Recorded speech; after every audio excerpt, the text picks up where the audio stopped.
The great hall of the Galactic Council fell silent as General Kethfer stepped forward. His blue-scaled hands shook as he placed them on the speaking platform.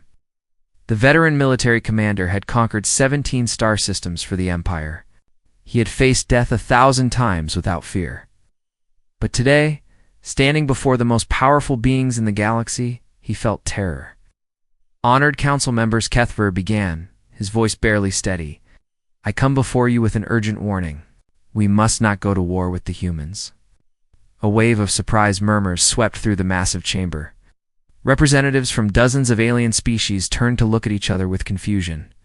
Ambassador Tysak of the Hegemony let out a harsh laugh that echoed off the crystal walls. General Kethver, Tysak said, rising from his seat. Have you lost your mind? The humans are nothing. They control one tiny star system. We control thousands. They have been in space for less than 200 years. They have ruled the galaxy for 10,000. Other council members nodded in agreement. Chancellor Mordic of the Trade Federation spoke up. The humans have primitive weapons and slow ships.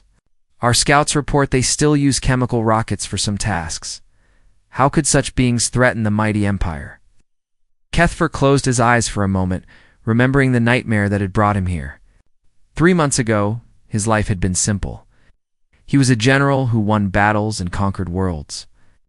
The Empire sent him to places where they wanted control, and he delivered it, always. 3 months ago, Kethver said, I led a routine scouting mission to the Outer Rim. We detected unknown ships near the border of human space. Command ordered me to investigate. He activated a holographic display in the center of the chamber. Images appeared showing sleek human vessels moving through the darkness of space.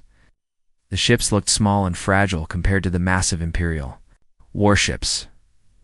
At first, we thought it would be easy, Kethver continued. The humans had only 5 ships.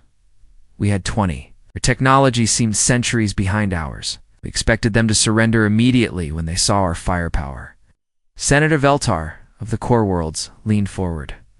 And did they not surrender? General, no, Kethver whispered. They did something far worse. They fought. The hologram changed to show battle footage. Human ships moved in ways that should have been impossible.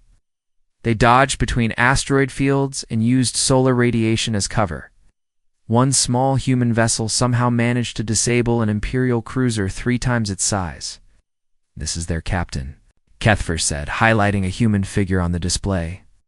Jake Morrison of the ship Aurora. Watch how he commands his crew. The council members saw Morrison barking orders while his ship shook under enemy fire. His crew worked with perfect coordination even as explosions rocked their vessel. When their main weapons failed, they used mining equipment as weapons. When their shields collapsed, they used debris as armor. See how they adapt? Kethver pointed out. When we cut off their retreat, they made new escape routes. When we jammed their communications, they used light signals. When we destroyed their supply ships, they made fuel from space ice. Ambassador Tysak waved a dismissive hand. Clever tricks, nothing more. Desperation makes even the weakest animals dangerous for a moment. You do not understand, Kethver said, his voice growing stronger. This was not desperation. This was something else. Something we have never seen before. He changed the display to show another human ship, the Horizon. Its Captain Lisa Grant appeared on screen trying to communicate with the Imperial fleet. Using peaceful signals and mathematical formulas, their first response was not violence, Kethver explained. Captain Grant tried to talk to us. She sent messages of peace and friendship. She offered to share scientific knowledge. But we followed Imperial protocol and demanded their immediate surrender. The general's voice grew heavy with regret. When they refused to become slaves, we attacked. We thought we were fighting another weak species that would break under pressure. We were wrong. The battle footage continued. The council watched as human crews performed impossible repairs while under fire. Engineers worked in open space without proper suits, risking death to save their ships. Medical officers treated wounded soldiers while simultaneously operating weapon systems. Look at this, Kethver said, pointing to a human engineer named Peter Kim. His ship was losing power. Instead of abandoning it, he crawled into the damaged reactor core. He fixed it with his bare hands while radiation was killing him. He saved his ship and his crew, then died at his post. A foolish waste of life, Chancellor Mordick commented. No, Kethfer replied firmly. It was something we have never understood. They call it sacrifice. They willingly give their lives so others can live. Not because they have to, but because they choose to. The display showed more scenes of human bravery. Pilot Susan Carter, flying her damaged fighter directly into an Imperial battleship to save a crippled human transport. Dr. Helen Brooks working to save both human and alien wounded while bombs exploded around her medical bay. Ow. They do not fight like other species, Kethfer continued. When we corner most beings, they surrender or flee. Yes. When we corner humans, they become more dangerous. They fight harder when they have nothing left to lose. Senator Veltar shifted uncomfortably in his seat. Surely you exaggerate, General. No species can be that different from others. Kethfer activated another section of the footage. It showed the final moments of the Aurora as Captain Morrison made his last decision. The human ship was dying. Its crew mostly dead or wounded. Any rational being would have surrendered. Instead, Morrison turned his ship toward the Imperial flagship. He accelerated directly at the much larger vessel, using his ship as a weapon. The Aurora was destroyed in the collision, but it crippled the Imperial command ship and allowed the other human vessels to escape. He could have surrendered, Kethfer said quietly. His crew could have lived as slaves. Instead, he chose death and gave his people a chance to fight another day. The council chamber was silent now. Representatives stared at the footage with growing unease. Humans did not behave like any species they had encountered before. The worst part, Kethfer continued, is that they learned from every mistake. By the end of the battle, they were using our own tactics against us. They captured our weapons and figured out how to use them. They studied our ship movements and predicted our attacks. He showed footage of human ships using captured Imperial technology to disable Imperial vessels. The humans had somehow learned to operate alien equipment in the middle of battle. In 3 days of fighting, they cost us more ships than we lost. In our last 5 conquests combined, Kethfer said. And they were just a scouting force. A tiny fraction of their military. Ambassador Tysak stood up angrily. Even if this is true, they are still just one small species on one small world. The Empire has millions of ships and billions of soldiers. That is exactly what I told myself, Kethfer replied, until I learned what they did after the battle ended. The display changed to show intelligence reports from human space. Instead of mourning their losses, the humans had studied every moment of the battle. Their scientists worked day and night to understand Imperial technology. Their military leaders developed new tactics based on what they had learned. They did not see defeat, Kethfer explained. They saw education. Every weapon we used against them became a lesson. Every tactic we employed became knowledge they could use. He showed the council reports of human ship production increasing rapidly, new weapons being developed, new defenses being built. The humans were preparing for war with the determination of a species that refused to accept defeat. This is why I warn you, Kethfer concluded. The humans are not like other species. They do not break when pressured. They do not surrender. When outgunned, they learn, they adapt, and they never give up. The council members sat in uncomfortable silence, processing what they had heard. Finally, Chancellor Mordick spoke. Even if what you say is true, General, the decision has already been made. The Emperor himself has ordered the invasion of human space. The largest fleet in Imperial history is being assembled. Kethfer felt his heart sink. Then may the gods help us all, he whispered. Because we are about to learn what happens when you threaten a species that sees impossible odds as just another challenge to overcome. 3 months earlier, Lieutenant Commander Lisa Grant stood on the bridge of the exploration vessel Horizon, watching the stars through the main view screen. Her mission was simple and peaceful. Earth had sent her team to map new star systems and look for resources that could help humanity expand into space. Captain called out Communications Officer Danny Price from his station. I'm picking up unknown energy signatures, multiple contacts bearing 27 Mark IV.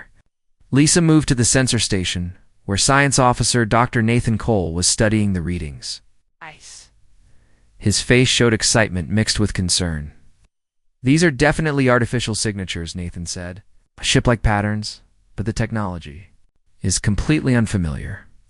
The energy output is massive, much higher than anything we've seen before." Lisa felt her heart rate increase. This was it. It's the moment humanity had wondered about for generations. They were not alone in the universe. "How many ships?" she asked. "At least 20, Nathan replied. "And they're big. Some of them are 10 times the size of our largest vessels." Lisa took a deep breath and made the decision that would change everything. "Open a communications channel on all frequencies. Let's try to make friends." Danny worked at his controls for several minutes before nodding. "Channel open, Captain." Lisa stepped forward, knowing that her next words might be the most important in human history. "Unknown vessels. This is Lieutenant Commander Lisa Grant of the Earthship Horizon. Come in peace and friendship. We wish to establish communication and learn about your people." For long minutes, there was only silence. Then the speakers crackled to life with sounds unlike anything the human crew had ever heard. Strange clicking noises mixed with deep rumbling sounds that seemed to come from multiple throats at once. Asked Pilot Officer Carol West, Nathan was already working to analyze the sounds. "It's definitely structured communication. Give me a few minutes to run it through the translation programs." Before he could finish his work, the unknown ships began moving toward the human fleet. Lisa watched as massive alien vessels approached with obvious hostile intent. "Captain," Danny called out urgently, "they're scanning us with some kind of targeting system." Lisa's peaceful mission was turning into a nightmare. "Try the universal mathematical greeting. Send them prime numbers, the Fibonacci sequence, anything that shows intelligence." Danny transmitted the mathematical signals while Nathan continued working on translation. Finally, the computer produced something that might have been words. "Surrender, ... submit, ... serve, or die." The bridge fell silent. Everyone stared at the translation display, hoping they had misunderstood. "That can't be right," Lisa whispered. Nathan checked his work again. "I'm afraid it is, Captain. They're demanding our immediate surrender. They want us to become their slaves." Lisa felt anger rising in her chest. Humanity had dreamed of meeting other intelligent life for centuries. They had imagined sharing knowledge, building friendships, exploring the universe together. Instead, their first contact was a demand for slavery. "Send a response," she ordered. "Tell them we refuse. Tell them we offer friendship instead of servitude." The alien response came quickly and was much clearer this time. The translation system had learned enough to make their meaning obvious. "You will surrender now, or we will destroy you. Your species will serve the Empire, or your species will die. Choose quickly." On the flagship of the alien fleet, General Kethfer studied the primitive human vessels with growing impatience. The humans should have surrendered immediately when they saw the size and power of the Imperial fleet. Every other species did. Why were these creatures being so stubborn? General reported his communications officer, "The humans are refusing to surrender. They continue to send messages about friendship and peace." Kethfer growled in frustration. "Friendship, peace. They are a primitive species facing the might of the Empire. They have no choice but to serve or die." He activated his personal communicator and contacted the other ships in his fleet. Captain Jake Morrison of the Aurora was trying to position his small vessel between the alien fleet and the civilian ships in the human exploration group.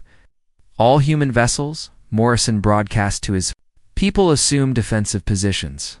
Do not fire unless fired upon, but be ready for anything." Lisa heard Morrison's transmission and felt both fear and admiration. The Aurora was a military escort ship, but it was tiny compared to the alien vessels. Morrison was basically offering to sacrifice himself and his crew to protect the civilians. Dr. Nathan Cole was still working frantically to establish better communication. "Captain, I think there's been a cultural misunderstanding. Our language seems to assume that all contact between species results in domination. They may not have a concept for equal relationships." "Keep trying, Nathan," Lisa ordered. "There has to be a way to make them understand." Time was running out. The alien fleet was moving into attack formation. General Kethver had grown tired of waiting for surrender. "Attention, human vessels," came the alien transmission. "You have 30 seconds to lower your weapons and prepare for boarding. Any resistance will result in the destruction of your ships." Captain Morrison's voice came over the human communications network. "All ships, this is Aurora. We will not surrender to slavery. If they want to fight, we'll give them one." Lisa closed her eyes for a moment, knowing that the next few minutes would determine the fate of her crew and possibly all of humanity. When she opened them, her decision was made. "It's all hands. This is the captain," she announced over the ship's intercom. "Prepare for combat. We did not come here to fight, but we will not accept slavery. We are humans, and humans bow to no one." The countdown reached 0. The first shots of the war began. General Kethver ordered his ships to disable the human vessels quickly and with minimal damage. Dead slaves were worthless, and the Empire needed workers for their mines and factories. It should have been easy. The human weapons were primitive chemical rockets compared to Imperial energy weapons. But something strange happened when the shooting started. Instead of panicking or surrendering, the humans fought back with desperate creativity. Captain Morrison used his ship's mining lasers as weapons, targeting the sensor arrays of the alien ships. The Horizon used its drilling equipment to punch holes in alien armor. "Impossible," Kethver muttered as he watched the battle displays. "Their weapons should not be able to penetrate our shields." His tactical officer looked confused. "Sir, they are not trying to penetrate our shields. They are targeting our communication arrays, our sensor pods, our weapon mounts. They're trying to blind and confuse us." Humans were fighting a completely different kind of battle than the Empire expected. Instead of trying to destroy the larger alien ships, they were attacking specific systems. When the Aurora's weapons failed, Morrison used his ship as a battering ram, crashing into an Imperial cruiser's engine section. Dr. Nathan Cole was still trying to communicate even as explosions rocked the horizon around him. "Captain, I understand their mistake. Their entire culture is based on conquest. They cannot imagine a species that would choose death over slavery." Lisa was coordinating damage control when she heard Nathan's words. Suddenly, she understood what was happening. "I think we'll break," she said. "And they think if they hurt us enough, we'll give up. Will we?" asked Carol from the pilot's seat. Lisa looked around at her crew. Danny was bleeding from a head wound, but still working his communications station. Ara was flying with a broken arm. Nathan was translating alien battle chatter while treating injured crew members. "No," Lisa said firmly. "We won't break. Send them one final message, Nathan." Nathan nodded and opened the communication channel. "Alien fleet," Lisa said clearly. "This is humanity's answer to your demands. We choose death before slavery. Choose freedom before safety. If you want our surrender, you will have to kill every last one of us." General Kethver heard the translation and felt something he had never experienced before in battle. Fear. Not fear of dying, but fear of what he had started. These humans were not like other species. There was something new and terrible. The battle continued for 3 more days. When it finally ended, both sides had learned lessons that would change the course of galactic history. The humans learned that they were not alone in the universe, that the universe was a dangerous place. The Empire learned that some species cannot be conquered, cannot be broken, and will never surrender. They learned that humanity was something they had never encountered before, something that would haunt General Kethver's dreams for the rest of his life. As the surviving human ships limped away from the battlefield, carrying news of first contact, back to Earth, General Kethver stared at the damage reports from his fleet. He had expected an easy victory. Instead, it found something that terrified him more than any enemy he had ever faced. He had found a species that preferred death to slavery, and he knew that such a species would never stop fighting until they won or died trying. The battle had been raging for 6 hours, and Engineer Peter Kim was covered in grease and blood as he crawled through the damaged sections of the Aurora. Captain Morrison's ship was falling apart around them, but Peter refused to give up. Few minutes, another explosion would rock the vessel, and sparks would fly from broken electrical systems. "Peter, we need power to the forward shields." Morrison's voice crackled through the damaged communication system. The aliens are concentrating their fire on our nose section. Peter wiped sweat from his eyes and looked at the mangled power conduits around him. Main power lines had been severed by alien weapons, and the backup systems were failing. All normal standards, the Aurora should have been a dead ship floating in space, but humans did not operate by normal standards. Peter grabbed a handful of spare parts from his toolkit and began working. He connected power cables in ways that would have made his engineering professor scream in horror. He bypassed safety systems and overrode computer warnings. He took equipment designed for life support and turned it into weapon power supplies. "This is insane," he muttered to himself as he worked. This should not be possible, but it was working. Power began flowing to the forward shields just as another alien energy blast struck the ship. The shields held, barely, but they held. On the bridge, Captain Morrison watched his crew perform miracles. His weapons officer, Lieutenant Tom Garcia, was firing mining lasers at alien ships while simultaneously repairing the targeting system. With one hand, the navigation officer, Ensign Mary Johnson, was piloting the ship using manual controls because the main computer had been destroyed. Sir Tom called out, "I'm reading massive damage to the alien flagship. Their shields are fluctuating." Morrison studied the tactical display. The alien command ship was 3 times the size of the Aurora, with weapons that could destroy human vessels with single shots. But it had one weakness that its builders had never considered. It was designed to fight other advanced civilizations. That followed the same rules of warfare. Humans did not follow those rules. Morrison activated the ship's intercom. "All hands, this is the captain. We're going to try something that has never been done before. We're going to ram the alien flagship." The bridge crew looked at him with expressions of shock and determination. They all knew it was a suicide mission. They also knew it might be the only way to save the other human ships. Sir Mary said quietly, "Ramming attacks went out of style about 300 years ago." "Good," Morrison replied. "That means they won't expect it." Meanwhile, on the horizon, Dr. Nathan Cole was performing his own kind of miracle. The ship's medical bay had been turned into a combination hospital and research laboratory. He was treating wounded crew members while simultaneously studying captured alien technology. "Lisa," he called to his captain, "I think I understand how their weapons work. They use focused particle beams that disrupt molecular bonds. But the focusing system has a weakness." Lieutenant Commander Grant was coordinating damage control throughout the ship, but she stopped to listen. Any advantage could mean the difference between life and death. "What kind of weakness?" she asked. Nathan held up a piece of alien equipment. That had been blown off an enemy ship during the battle. "Their weapons are designed to work against energy shields and metal armor, but they are not designed to work against irregular surfaces." "What do you mean?" Nathan pointed to the hull breach where the alien device had come from. "Look at the damage pattern. The beam cut through our outer hull like butter, but it had trouble with the inner hull, where the metal is bent and twisted. Scatters the beam." Lisa's eyes widened as she understood the implications. "You mean if we can make our hull surfaces irregular, we might be able to deflect their weapons?" Nathan finished. "It's not perfect protection, but it might give us a chance."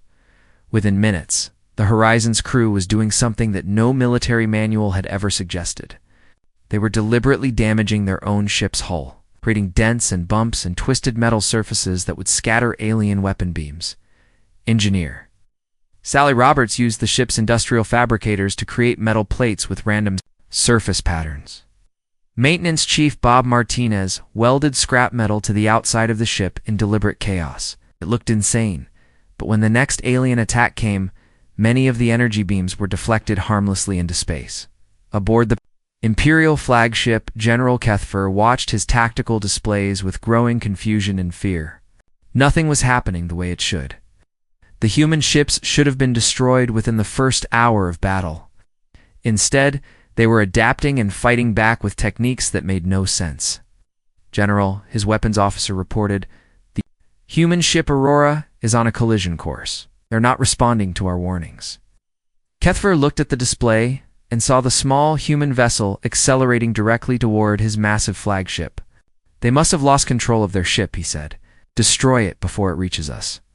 Sir, we have been firing at it for 5 minutes. They have somehow strengthened their forward shields. Our weapons are not penetrating, Kethfer realized. With horror that the humans were doing this on purpose. They were going to ram his ship deliberately, using their vessel as a weapon. No civilized species had attempted such a primitive tactic in thousands of years. All weapons, concentrate fire on that ship, he ordered. Stop it at any cost. But it was too late. The Aurora smashed into the Imperial flagship's command section with devastating force. The explosion destroyed both ships. But it also crippled the alien fleet's coordination and gave the other human vessels a chance to escape. Captain. Morrison's last words were broadcast to all the human ships. Remember us. Learn from this. Never. Surrender. On the other human vessels. The crews watched their captains sacrifice with tears in their eyes and fire in their hearts. They had lost friends and colleagues, but they had also learned something important. They could hurt the aliens. They could fight back. Pilot Susan Carter of the scout ship Ranger was flying through an asteroid field, using the rocks as cover from alien weapons. Her ship was damaged and her crew was injured, but she refused to give up. Ma'am, her co-pilot Jerry Adams called out, "I'm reading alien fighters coming after us. 3 of them moving fast." Suzanne looked at her tactical display and made a decision. That would have been impossible for most species. Instead of running away from the asteroids, she flew deeper into the field. "What are you doing?" Jerry asked. "Using their overconfidence against them," Susan replied. "They think their superior technology makes them invincible. Let's show them what happens when overconfidence meets creativity." She flew her ship between 2 large asteroids, then suddenly reversed course. The alien fighters, confident in their advanced navigation systems, followed her directly into her trap. Susan used the ship's mining charges to split one of the asteroids, sending chunks of rock flying into the alien formation. 2 of the alien fighters were destroyed by the flying rocks. The third tried to escape but found itself trapped in the asteroid field with a human pilot who knew every trick of flying in dangerous space. 20 minutes later, Susan's damaged scout ship emerged from the asteroid field alone. She had proven that human pilots could outfly alien technology when they used their environment as a weapon. Dr. Helen Brooks aboard the medical ship Mercy was performing another kind of miracle. Her ship was not designed for combat, but when alien forces attacked a group of wounded human vessels, she turned her medical ship into a fortress. "All patients who can move, report to damage control," she announced over the ship's intercom. "All patients who cannot move will be moved to the safest sections of the ship." Helen used medical equipment as weapons.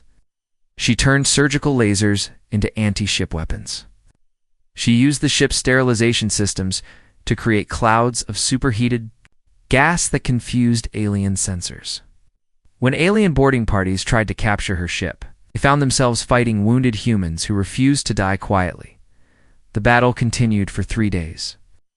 And with each hour, the humans became more creative and more dangerous. They learned to use solar radiation as a weapon by positioning alien ships between themselves and the local star. They learned to turn their own damaged equipment into bombs and traps. By the end of the 3rd day, General Kethfer's fleet had lost more ships than they had in their previous 10 conquests combined. The humans were down to 2 functional vessels. But they showed no signs of surrender, as the surviving human ships finally escaped into hyperspace.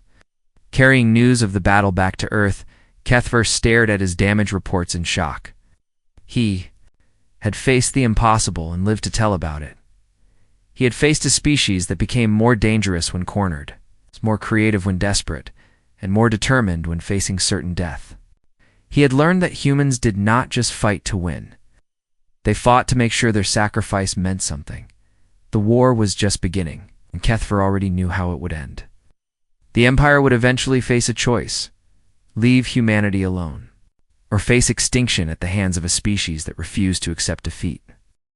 6 months after General Kethfer's warning to the Galactic Council, the largest military fleet in Imperial history moved toward Earth. Fleet Admiral Vexter stood on the bridge of his flagship, the Dominator, watching thousands of warships spread across space like deadly stars.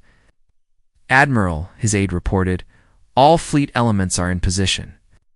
We have 15,000 warships, 3 million ground troops, and enough firepower to destroy a dozen worlds." Vexter nodded with satisfaction.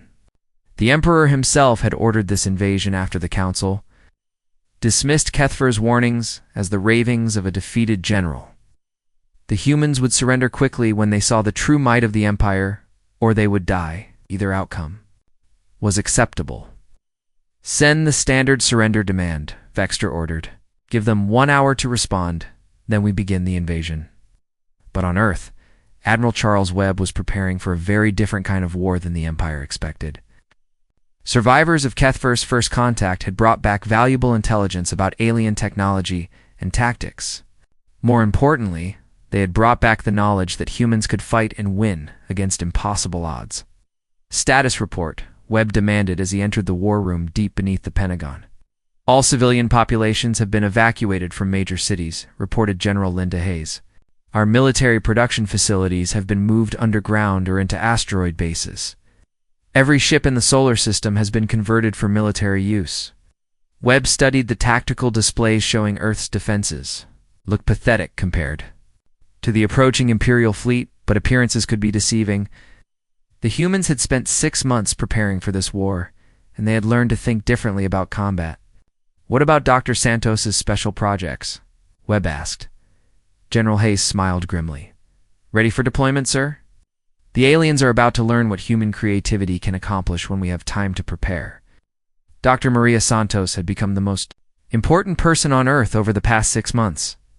The brilliant engineer had taken the alien technology captured during the first contact battle and reverse-engineered it into weapons the Empire had never imagined.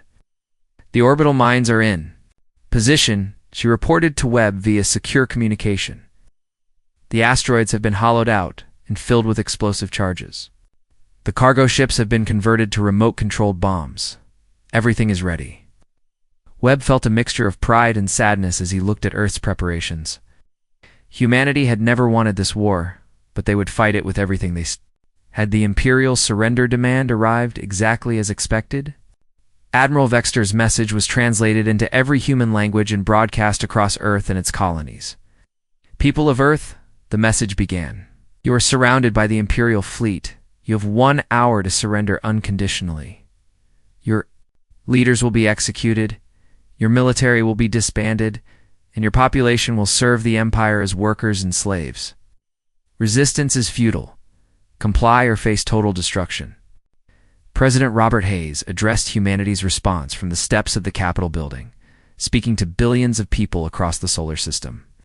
"Citizens of Earth and her colonies," he said, his voice steady and strong, "we have received the alien ultimatum. Our answer is simple. We are human beings, and we bow to no one. We will fight for our freedom, our families, and our future. Today we stand together, not as separate nations, but as one human race facing extinction. We will show these aliens what happens when they threaten our home." Admiral Vexter received the human response with irritation rather than surprise. Most primitive species needed to be taught harsh lessons before they accepted Imperial rule. "Begin the invasion," he ordered. "Destroy their orbital defenses first, then their military installations. Leave the population centers intact until they surrender." The Imperial fleet moved toward Earth in perfect formation, expecting the usual pattern of space warfare. They would destroy the human fleet, establish orbital control, then land troops. To secure the planet should take 3 days at most. But as the alien ships approached Earth's outer defenses, they encountered something no Imperial tactician had ever planned for. The space around Earth was not empty. It was filled with traps, mines, and weapons disguised as harmless objects. "Admiral," the sensor officer called out urgently, "I'm reading massive explosions throughout the fleet. We're taking heavy casualties." Vexter stared at his tactical display in confusion. Dozens of his ships were being destroyed, but he could not see any human vessels. The attacks seemed to be coming from empty space itself. "What is happening?" he demanded. "Sir, the humans have turned asteroids into bombs. They've hidden explosive devices throughout their solar system. Our ships are flying into minefields disguised as natural space debris. Dr. Maria Santos watched the battle from her command center on Luna. Her traps were working perfectly. The Imperial fleet was flying in tight formations, making them perfect targets for the hidden weapons she had placed throughout the solar system. Activate Sequence 7, she ordered her technical team. Let's show them what a real asteroid bombardment looks like. Hundreds of asteroids suddenly changed course, accelerating toward the Imperial fleet. The aliens tried to destroy them with their weapons. But each asteroid was actually a hollowed-out shell filled with smaller rocks and explosive charges. When the alien weapons hit them, they broke apart into thousands of high-speed projectiles that tore through alien ship hulls.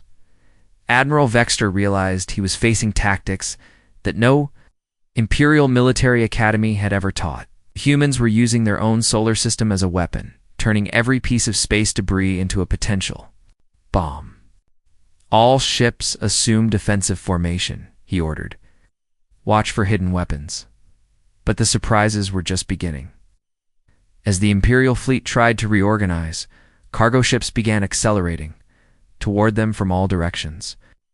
The aliens identified them as civilian vessels and ignored them. Focusing on military targets that were not there, Captain Tony Rodriguez commanded one of these converted cargo ships, the former merchant vessel Golden Gate. His crew had removed all the cargo space and filled it with explosives and alien technology captured from previous battles. This is Golden Gate to all ships, Tony broadcast to the other converted vessels. Remember, we're not trying to survive this, we're trying to make it count.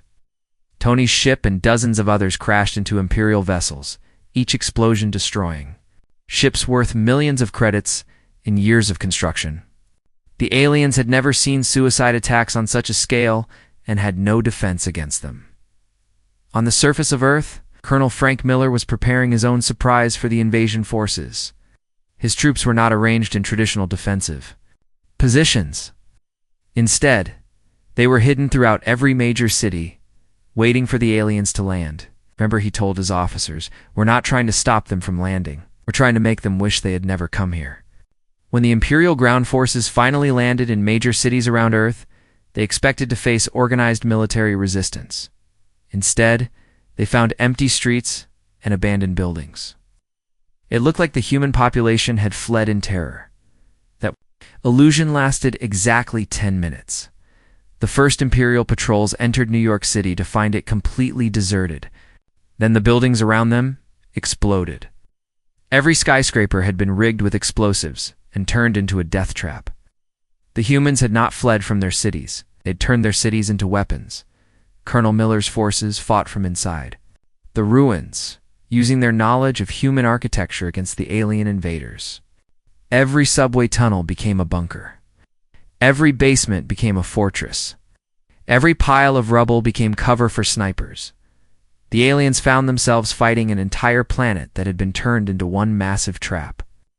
Human civilians joined the fight. Using their own vehicles as bombs and their own homes as strongholds, Dr. Rachel Torres led a team of scientists who had been studying alien prisoners, captured during landing operations. Within hours, they had learned to operate alien equipment and turned it against its creators. The aliens are following a standard invasion protocol, she reported to Admiral Webb. They expect resistance to collapse once they establish ground control. They have never faced a species that becomes more dangerous when their home is threatened. Admiral Vexter watched his invasion plans crumble as reports flooded in from across the solar system. His fleet was taking massive casualties from hidden weapons. His ground forces were trapped in urban warfare against an entire population. Supply lines were being attacked by human ships that appeared from nowhere and disappeared just as quickly. This is impossible, he muttered as he studied the casualty reports. We have lost more ships in 6 hours than we lost in our last 10 conquests. His communications officer looked up from his station with fear in his eyes. Admiral, we're receiving a transmission from General Kethfer. He's requesting permission to speak with you directly. Vexter reluctantly accepted the communication. Kethfer's scarred face appeared on the main screen, and Vexter could see that the older general was not surprised by the reports of disaster. I warned the council, Kethfer said simply. I told them that humans are different. They do not break when pressured. They become more dangerous. What do you suggest? Vexter asked, his pride finally cracking under the weight of his losses. 3 months into what was supposed to be a 3-day conquest, Fleet Admiral Vexter sat in his damaged command center, staring at casualty reports that told a story of military disaster beyond his worst nightmares. Half of his invasion fleet was gone. His ground forces were trapped in endless urban battles. His supply ships were being hunted by human raiders, who seemed to appear from nowhere. Admiral, his aide reported with obvious fear, "The Emperor is demanding a status update. He wants to know when Earth will surrender." Vexter closed his eyes and tried to find words that would not result in his immediate execution. How could he explain that a primitive species with one planet was defeating the greatest military force in galactic history? "Tell His Imperial Majesty that the humans are proving more resistant than anticipated," he said finally. "Request additional reinforcements." But even as he spoke the words, Vexter knew that more ships would not solve his problem. The humans were not fighting a war that could be won with superior numbers or better technology. They were fighting a war of ideas, and their ideas were spreading. On Earth, Dr. Rachel Torres was leading a breakthrough that would change everything. Working with captured alien technology and prisoners, her team had finally cracked the Empire's communication codes. "Admiral Webb," she called excitedly from her laboratory. "We can intercept their communications now. We know where every Imperial ship is located and what their orders are." Webb rushed to the lab where Rachel was showing her team's work. Banks of computers were processing alien communications and translating them into human languages. "This changes everything," Webb said. As he studied the intelligence reports, "We can predict their moves before they make them." But Rachel had discovered something even more important than military intelligence. "So you need to see these other transmissions. The aliens are not just talking to each other. They're talking to other species throughout the galaxy."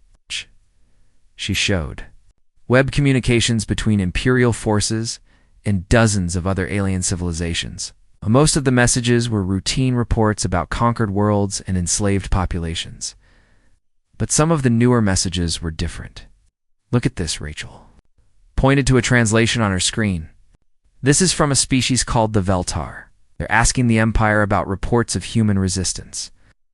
They want to know if the stories are true." Webb read the message with growing excitement. "The news is spreading. Other species are hearing about our war." Rachel nodded. "And some of them are asking questions they never asked before. Questions about whether they have to accept Imperial rule. Questions about whether resistance is possible." Captain Tony Rodriguez had become the leader of humanity's space raiders after his survival of the suicide attack on the Imperial fleet. His small group of ships was causing problems far beyond their size, attacking Imperial supply lines and rescue operations throughout the solar system.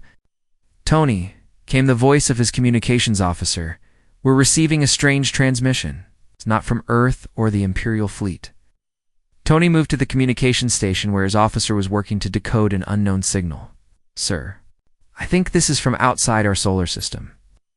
The signal patterns match some of the alien technology we've captured, but it's not Imperial." The message was finally translated, and Tony stared at it in amazement. It was from a species called the Kethany, and it was addressed to humanity. "People of Earth," the message read, "we have heard of your war against the Empire. We are a conquered species, enslaved for 300 years. Your resistance gives us hope. Tell us how you fight. Tell us how you refuse to surrender." Tony realized that the war had become bigger than Earth's survival. It had become a symbol of hope for every enslaved species in the galaxy. General Kethfer arrived at Earth on a small diplomatic ship, flying under a flag of truce that both sides desperately needed. The war had become too costly for the Empire to continue, but they could not admit defeat to a primitive species without losing face throughout the galaxy. Admiral Webb met Kethfer at a neutral space station orbiting Earth's moon. The two military leaders faced each other across a conference table, representing a species that the other had learned to respect and fear. General Kethfer, Webb said formally, "I assume you're here to discuss surrender terms." Kethfer's scaled face showed something that might have been humor. "Admiral Webb, after 3 months of fighting your people, I can say with certainty that humans do not surrender." We are here to discuss peace. Webb leaned back in his chair, studying the alien general who had become the only Imperial leader. To understand humanity's true nature? What kind of peace? Webb asked. The kind that allows both our species to survive, Kethfer replied. The Empire cannot continue this war. We have lost more ships fighting Earth than we lost conquering the last 50 worlds. Our economy is being damaged by the cost of replacing destroyed fleets. But there was more to the Empire's problem than military losses. Kethfer activated a holographic display showing star maps across the galaxy. Your war has inspired revolts on 17 Imperial worlds, he explained. Species that have been enslaved for centuries are remembering what freedom means. They're asking why they must serve the Empire if humans refuse to do so. Webb realized that humanity had achieved something far more important than military victory. They had started a revolution of ideas that was spreading across the galaxy. What do you propose? Webb asked. Kethfer outlined the Empire's offer. Humanity would be granted full independence and territorial rights.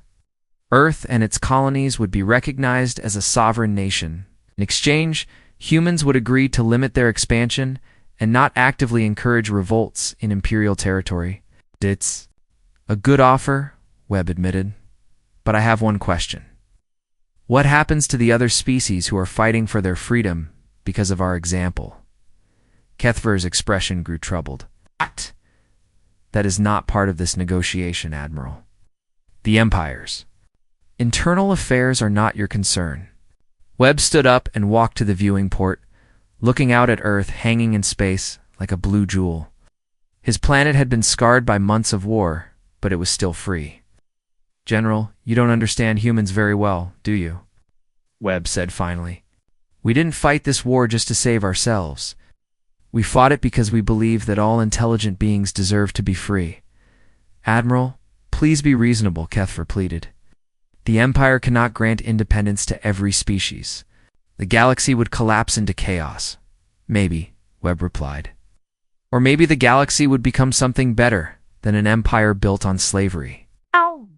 The negotiations continued for days, both sides trying to find a solution that would end the war without destroying either civilization. Finally, they reached an agreement that satisfied no one, but gave everyone something they needed. The Treaty of Luna, as historians would later call it, established humanity as an independent species with full territorial rights.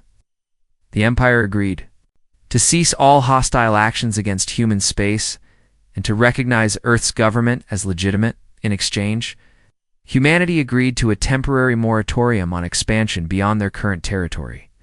They also agreed not to provide direct military aid to rebelling Imperial subjects, though they made no promises about sharing information or inspiration. Most importantly, the treaty established diplomatic relations between humanity and the Empire, creating a framework for future negotiations about the rights of other species.